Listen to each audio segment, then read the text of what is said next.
നാടും വീടും വിട്ട് ലിസ്ബണിലെ സ്പോർട്ടിംഗ് അക്കാഡമിയിൽ ക്രിസ്ത്യാനോ റൊണാൾഡോ എത്തിപ്പെട്ട നാളുകൾ.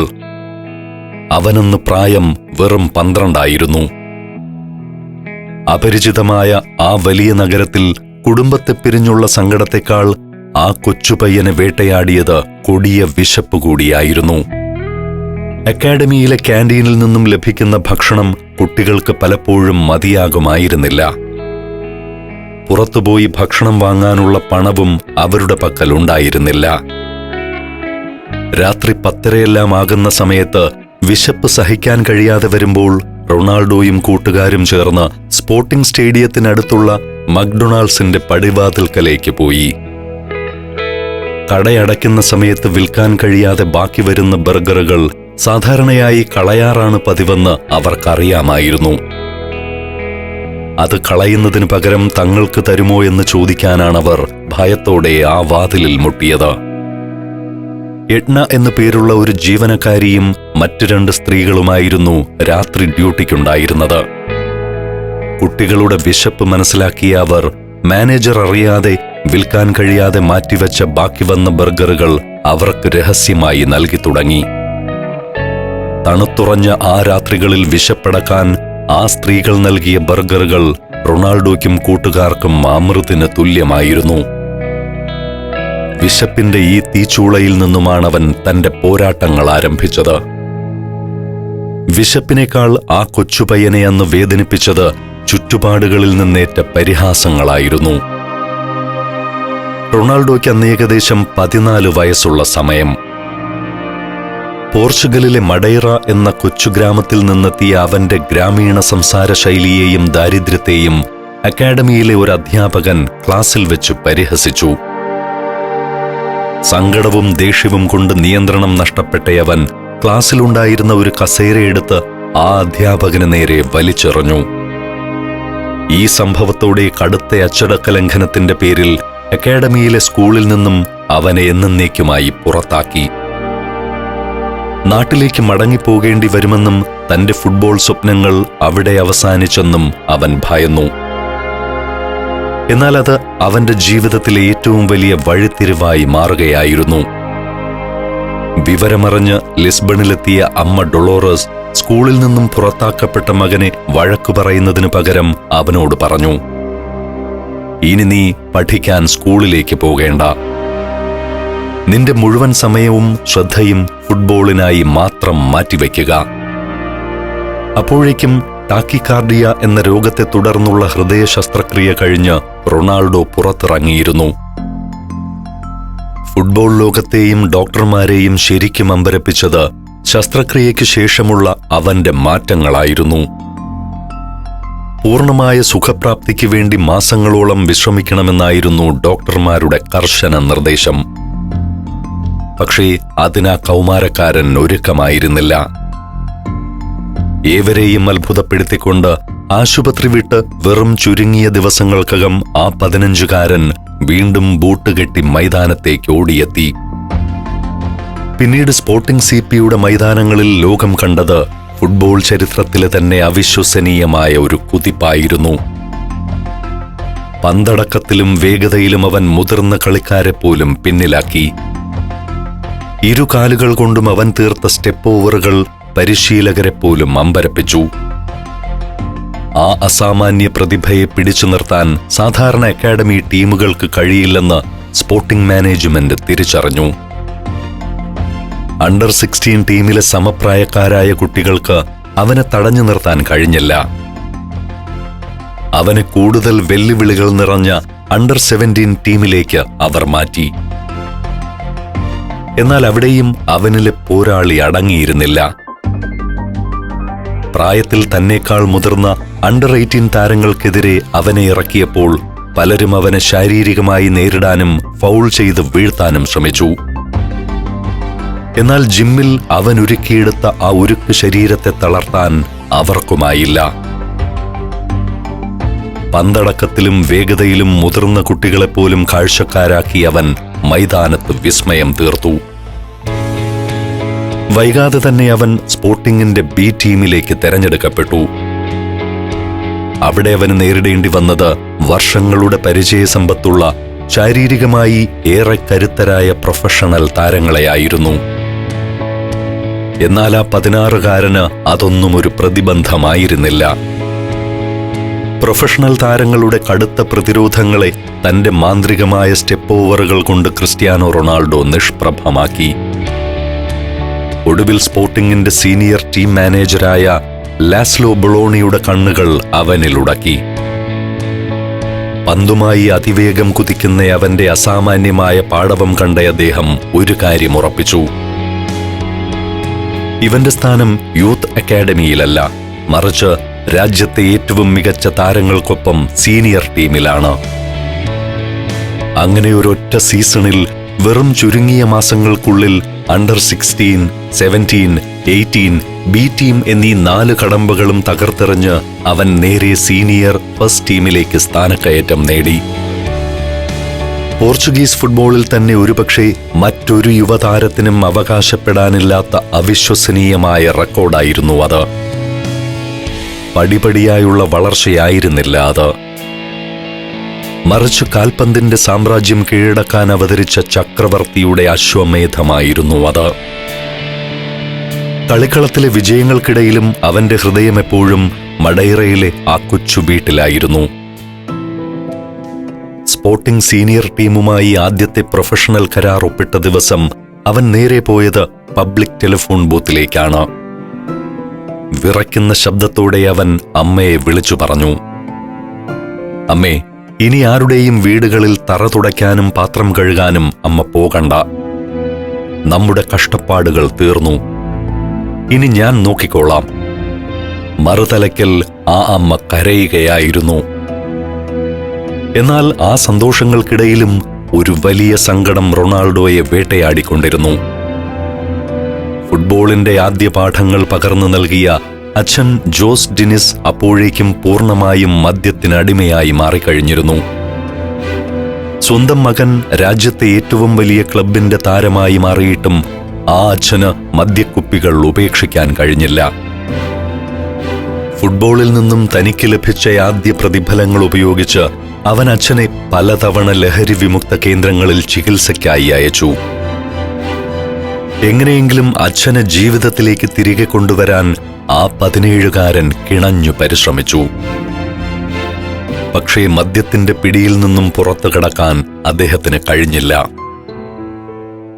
Djibouti, Fiji, Lebanon, Ethiopia, Armenia. സഞ്ചാരം വോളിയം നമ്പർ 17. ഫുൾ HD-യിലുള്ള ഈ അപൂർവ ദൃശ്യയാത്രാ വിവരണ ശേഖരം സ്വന്തമാക്കാൻ സഞ്ചാരം എന്ന് SMS ചെയ്യൂ. ഫോൺ 9995 444 222. വ്യക്തിജീവിതത്തിൽ വലിയ ദുഃഖങ്ങൾ അനുഭവിക്കുമ്പോഴും സ്പോർട്ടിംഗ് അക്കാഡമിയുടെ ഹോസ്റ്റലിൽ കുറുമ്പുകൾ കാട്ടുന്ന ഒരു സാധാരണ കൗമാരക്കാരൻ കൂടിയായിരുന്നു അവൻ. കടുത്ത പട്ടിണിയും കഷ്ടപ്പാടും നിറഞ്ഞ ആ ഹോസ്റ്റൽ ജീവിതത്തിൽ അവന് ജീവന് തുല്യം സ്നേഹിക്കുന്ന ഒരുറ്റ ചങ്ങാതി ഉണ്ടായിരുന്നു: ജോസ് സെമേദോ. ഒരേ ഹോസ്റ്റലിൽ ഒരുമിച്ച് പന്ത് തട്ടി വളർന്നവർ. അങ്ങനെയിരിക്കെ ഒരു ദിവസം സ്പോർട്ടിംഗ് മാനേജ്മെന്റ് ഒരു കടുത്ത തീരുമാനമെടുത്തു. ക്ലബിന്റെ നിലവാരത്തിലേക്ക് ഉയരാൻ കഴിയാത്തതുകൊണ്ട് സെമേദോയെ അക്കാഡമിയിൽ നിന്നും പുറത്താക്കുക.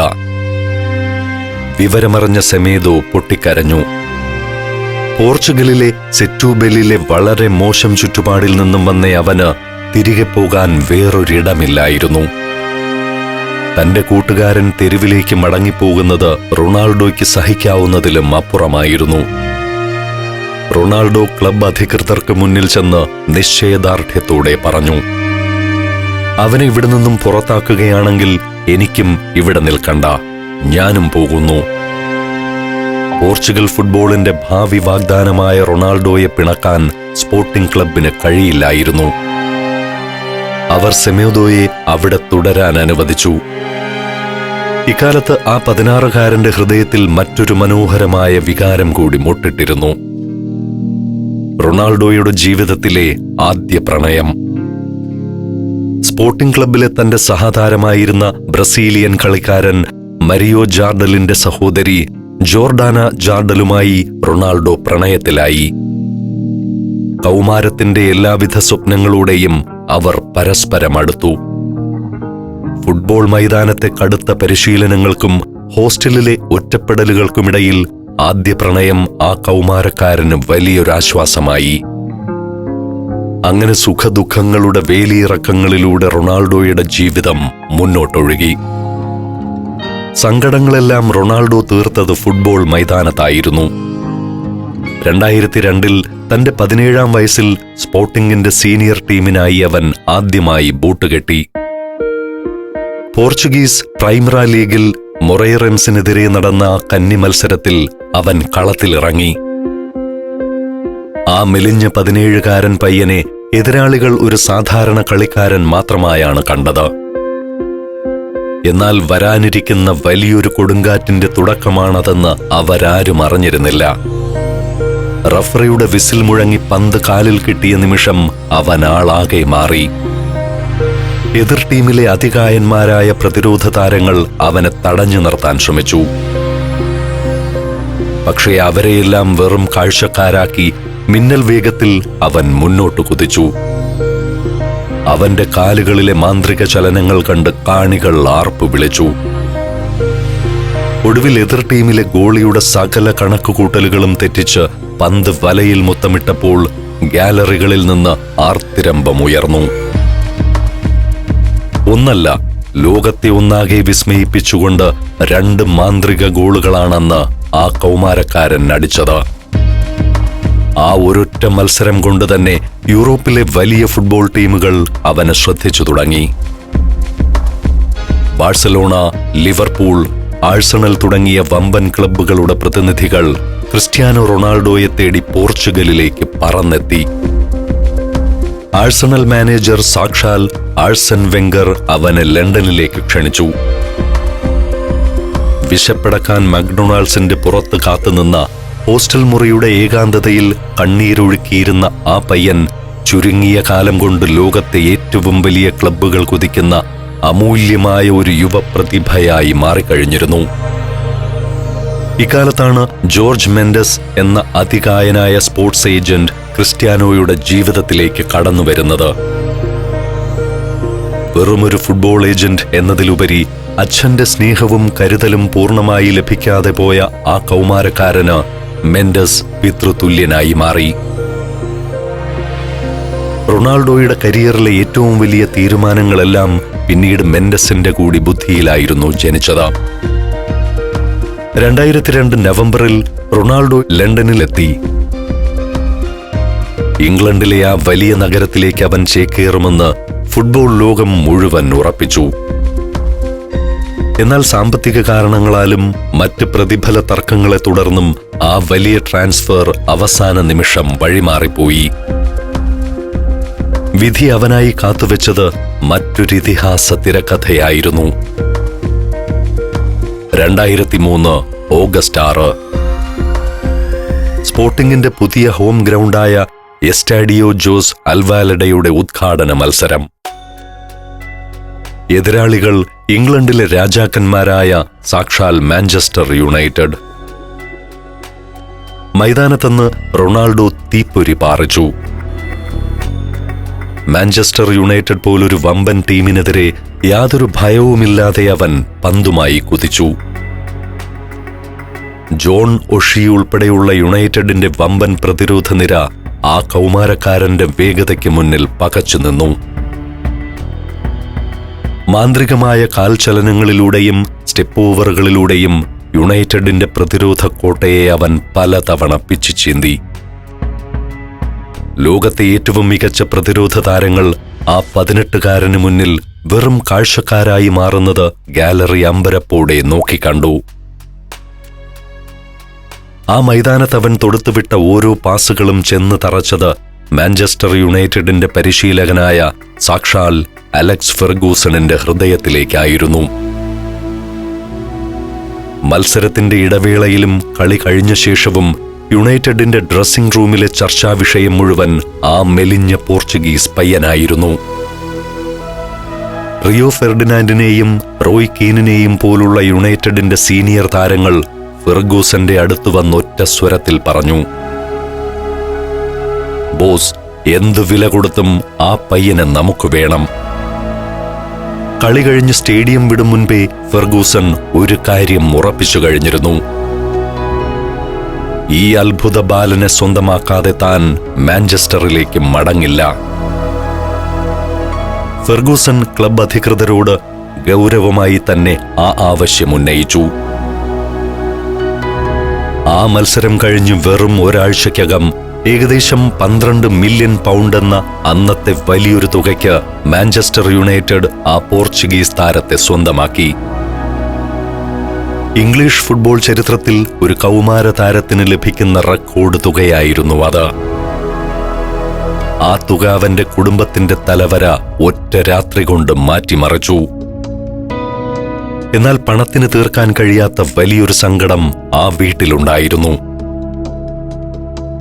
അച്ഛൻ ഡെനിസ് അപ്പോഴേക്കും പൂർണ്ണമായും മദ്യത്തിനടിമയായി മാറിക്കഴിഞ്ഞിരുന്നു.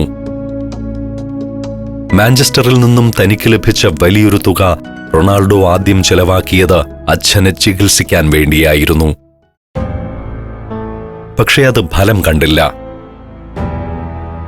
ഈ കാലഘട്ടത്തിൽ റൊണാൾഡോ അനുഭവിച്ച മറ്റൊരു വലിയ മാനസിക സംഘർഷം തന്റെ മൂത്ത ജ്യേഷ്ഠനായ ഹ്യൂഗോയെക്കുറിച്ചായിരുന്നു. അച്ഛൻ മദ്യത്തിനടിമയായപ്പോൾ ഹ്യൂഗോ മയക്കുമരുന്നിന്റെ പിടിയിൽ അമർന്നിരുന്നു.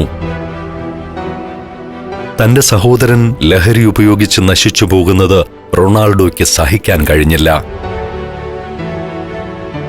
മാഞ്ചസ്റ്റർ യുണൈറ്റഡിൽ നിന്നും ലഭിച്ച പണം ഉപയോഗിച്ചവൻ ഹ്യൂഗോയെ വിദേശത്തെ വില കൂടിയ ലഹരി വിമുക്ത കേന്ദ്രത്തിൽ പ്രവേശിപ്പിച്ചു. ലഹരിയുടെ പടുകുഴിയിൽ നിന്നും ജ്യേഷ്ഠനെ റൊണാൾഡോ തിരികെ പിടിച്ചു.